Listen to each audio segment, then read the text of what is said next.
Hello बच्चों, आज हम पढ़ेंगे धूमिल की कविता है और हमारी कविताओं की कड़ी में अंतिम कविता है लोहे का स्वाद। अब यहाँ है लोहे का स्वाद, उन्होंने एक प्रतीक के रूप में लिया है और वो प्रतीक भी है वो आम आदमी की व्यवस्था, लाचारी, बेबस्ता की प्रतीक है। तो उसको लक्ष्य कर कवि कहता है कि शब्द किस तरह कविता बनते हैं इसे देखो, अक्षरों के बीच गिरे हुए आदमी को पढ़ो, क्या तुमने सुना कि यह लोहे की आवाज़ है या मिट्टी में गिरे हुए खून का रंग।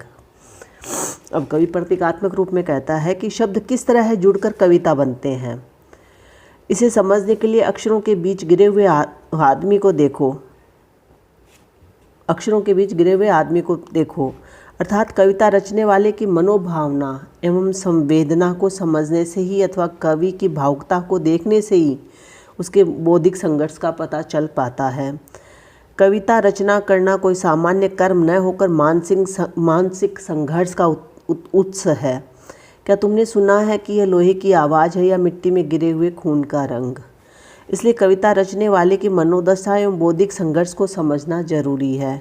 कवि प्रश्न करता है कि क्या तुमने सुना या तुम्हारी समझ में आया कि लोहे के गिरने की ध्वनि है या मिट्टी में गिरे हुए खून का रंग।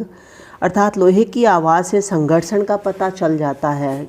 आवाज़ होती है जब लोहा गिरता है तो इससे पता चल जाता है कि हाँ ये लोहा गिरा या कोई ठोस धातु गिरी, परंतु उसमें कितनी वेदना भोगनी पड़ती है, कितना श्रम करना पड़ता है, यह हर कोई नहीं जानता है।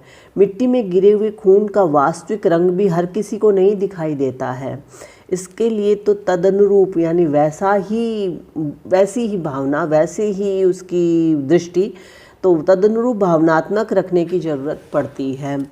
तो ये तो था आपकी, अगला है इसका बंद, छोटा सा बंद है, कविता छोटी सी ही है कि लोहे का स्वाद लोहार से मत पूछो, उस घोड़े से पूछो जिसके मुंह में लगाम है।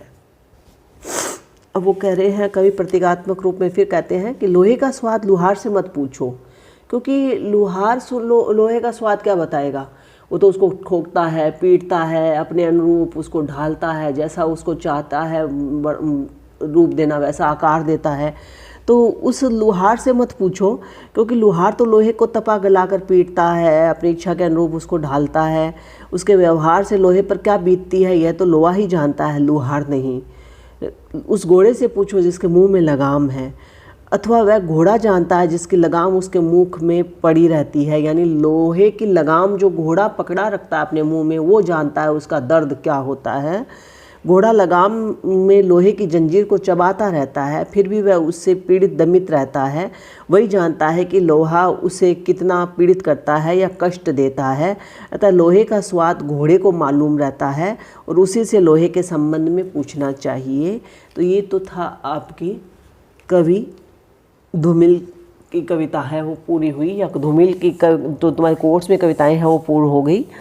अब हम कल पढ़ेंगे रघुवीर सहाय और कुछ एक ये धूमिल पर प्रश्न है।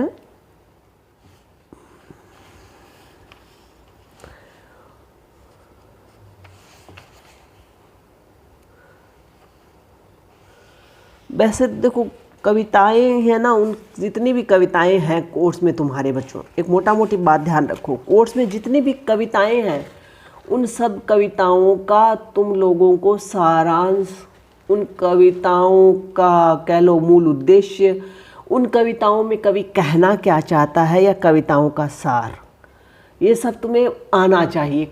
कभी भी कहीं भी किसी भी प्रश्न में पूछा जा सकता है। दूसरा है तुम्हारे किसी भी कवि का भाव पक्ष और कला पक्ष है। जैसे मान लीजिए पूछ लेते हैं कि जयशंकर प्रसाद के काव्य प्रतिपादन कीजिए या काव्य सौंदर्य को स्पष्ट कीजिए या काव्यगत विशेषताओं को बताइए या भाव पक्ष और कला पक्ष को स्पष्ट कीजिए। सारी बातें मिलाकर एक ही बात होती है बच्चों।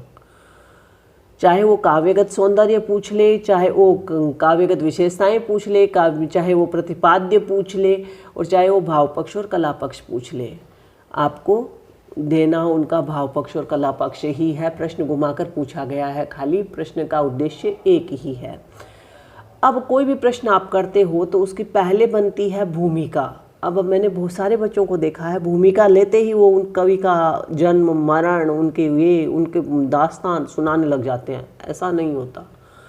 जिस प्रश्न के बारे में पूछा गया है भूमिका उसी की बांधनी है आपको। भले ही जरूरी नहीं आपको ये भूमिका 5 पेज में बांधोगे, 1 पेज में बांधोगे, 4 लाइन में भी बांध सकते हो। लगनी चाहिए कि हाँ आप प्रश्न शुरू कर रहे हो, एग्जामिनर को ये लगे कि हाँ आपकी ये भूमिका रही है इस प्रश्न से संबंधित।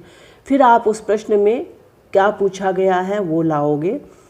तो 3 बातें होती है प्रश्न में, क्या पूछा गया है, किस तरह से पूछा गया है और किस तरह से करना या करना कैसे है।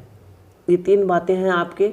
तो पहले ही हो गया हमें कि पूछा गया, मान लीजिए जयशंकर प्रसाद का भाव सौंदर्य या काव्यगत सौंदर्य, तो पहले आप भूमिका लिखोगे, उसके बाद में उस जयशंकर प्रसाद का भाव पक्ष लाओगे, उसके बाद में जयशंकर प्रसाद का कला पक्ष लाओगे, उसके बाद में अंत में जैसे आपकी भूमिका आई आप शब्द लिख भी सकते हैं भूमिका प्रश्न में, कोई हर्ज नहीं है।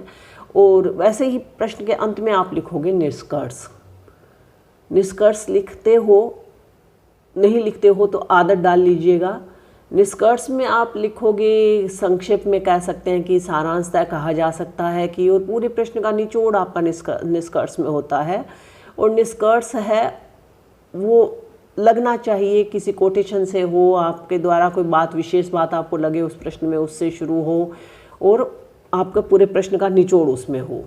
ये आपके एक प्रश्न की भूमिका होती है मोटा मोटी रूप में।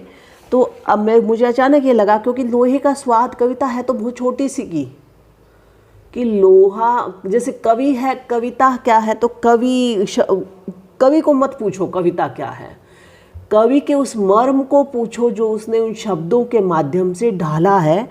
और वैसे ही जैसे लोहे की आवाज़ और मिट्टी में गिरे रंग, खून का रंग। अब लोहे की आवाज़